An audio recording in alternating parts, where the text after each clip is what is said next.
Back here talking Packers and Rams from Saturday. Aaron Rodgers was flawless in this one, dismantling a Rams defense that ranked #1 in pretty much everything, including Kevin Wilde's heart. Wildes, you sold me on this defense, and I bought in wholeheartedly. Well, the Packers were just too good. They go on to win. We win, though, also because Mike Vick is back with us now. Mike, were you surprised that Aaron Rodgers and the Packers offense handled this Rams defense so easily? I wasn't surprised at all. It was everything that I envisioned. And while I do think the Green Bay Packers offense has been the most consistent offense of any team in the National Football League all season, I just wasn't surprised that this happened against the Rams. And, I thought the Rams would pose problems up front, and I was watching that closely, but the Green Bay Packers offense did a great job of containing Aaron Donald and allowing Aaron Rodgers to get the ball out of his hands quickly, which is what they do. And everybody else was just compliments. Aaron Jones, he did what he's always done and what we expected him to do, run the football effectively. And, Devontae Adams played great. And I want to, at some point, Brandon, can you please elaborate on Scantling and Lazard? Because I think those two guys have stepped up tremendously throughout the year, and they don't get enough credit. And people always saying Aaron Rodgers needed #2 receiver. He needed another guy that he can count on other than Devontae Adams. But, those guys always show up. Post routes, go routes. Is it the speed? What is it? The ability to make big plays? I think both of those guys have it enough to be effective, in the NFC Championship game and if they make the Super Bowl. They just need to be available, Vic.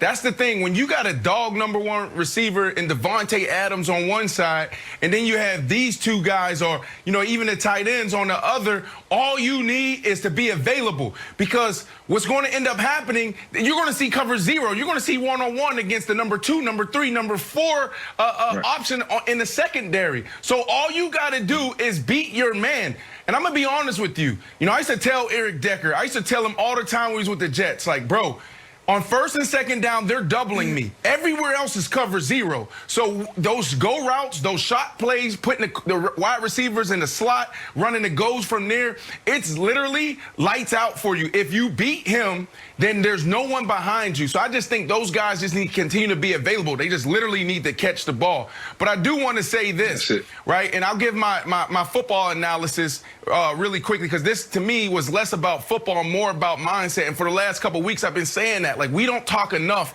about mindset when we talk about sports on TV. It's all about X's and O's. We want to peel back the layers with the stats, and we don't understand the dynamic between what's going on in these players' head between the ears. So from a football perspective, why did this happen? Because the thing that you do well, you didn't do well in this game. Look at Aaron Rodgers. I'm gonna show you a clip of Aaron Rodgers post game. You have the best defense in the National Football League. You also have Aaron Donald. You have all these guys up front.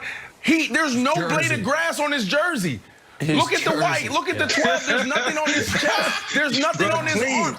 Like, the dude is super clean. And Will Blackman, he's the one that pointed this out right after the game. You had 0 sacks. You had 1 quarterback pressure. So from a football perspective, that's why you lost this game. But now I'm pushing the conversation forward, going to mindset, Wilds. Aaron Rodgers, you got to understand what he's dealing with. You just drafted a quarterback. You pretty much wasted my career. You got 1 Super Bowl out of me. This may be the last opportunity that I have to get it done. So when you have that type of mentality, that championship mentality, you're going to go into every practice, every meeting, every game, just next level. The Tom Brady's of the world, the Michael Jordans of the world, the Serena Williams of the world, they just transcend to a whole nother level mentally, and sometimes we don't talk about it enough. So for me, Wilds, it was more about Aaron Rodgers and less about just X's and O's in football.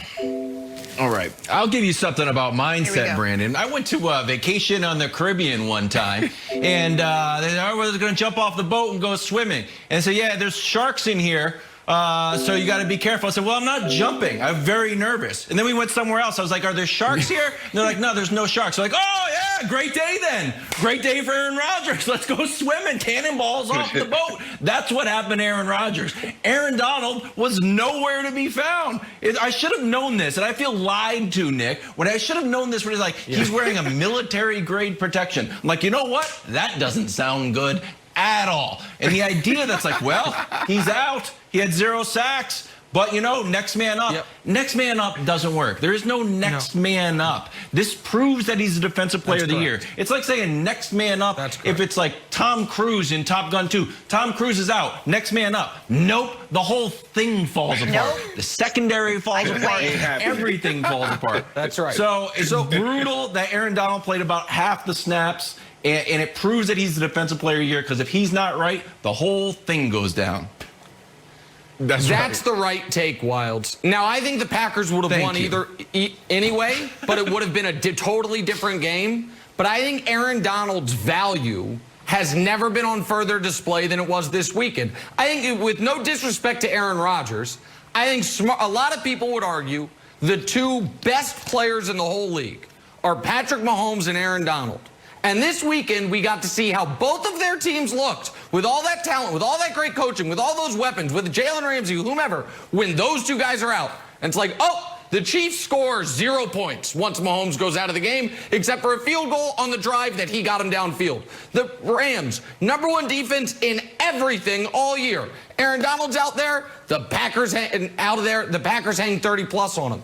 I do think this was the best evidence, Jenna, that we've had to date, more than a 3-sack game, that this guy is so great and so much better than the second best defensive player, because the moment he was out of there, the Rams had no chance whatsoever. And so I feel bad for Wild's pick. I still think the pick would have lost, but it was drawing dead the moment. Back here talking Bills and Ravens. Hey, we were promised 2 great young quarterbacks, Lamar Jackson and Josh Allen, but the story clearly in this game was that Bills defense shut Lamar down all night, couldn't get anything going. Then Lamar forced to leave in the 3rd after suffering a concussion. Tough night overall for him. Buffalo Bills get the win. They live to see another day. And for our guy, Nick Wright, it's the Pinto Ron treatment come Wednesday, which is what they do to die-hard Buffalo Bills fans. Nick, in preparation for that, you posted this video Sunday morning, stockpiling the ketchup, the mustard. Yeah, I know. Getting ready for Wednesday. I just want to make sure you remember what you did here. Mike Vick joining us now to break it all down. Mike, we're going to get to that in a second, but let's talk about the game. How did the Bills beat the Ravens without Josh Allen having a huge game? Jenna, you just said it. We were supposed to get a game with 2 great young quarterbacks. Now, I won't take anything away from Josh Allen and what they did. They came out and threw the ball 25 straight times. On the flip side, the Baltimore Ravens came out and ran the ball 20 straight times. And, you know, I don't know what type of game plan that was or what the philosophy was behind that. But first and foremost, you're going against Leslie Frazier and Sean McDermott, 2 of the best defensive minds in the game. That's just not possible. So it's no way that you can win a game like that. And as many things as I want to say, you know, I got to point out Lamar Jackson and his play. His play was reflective of the offense. I think Lamar came out and did everything that he was asked to do. This is not an indictment on Lamar as far as the loss. The interception that he threw in the end zone, that was him just pressing and trying. But when your offense is that vanilla and run oriented, was big, though. It's only but so much that you can do. So Lamar was held in a box, and it was unfortunate to see that.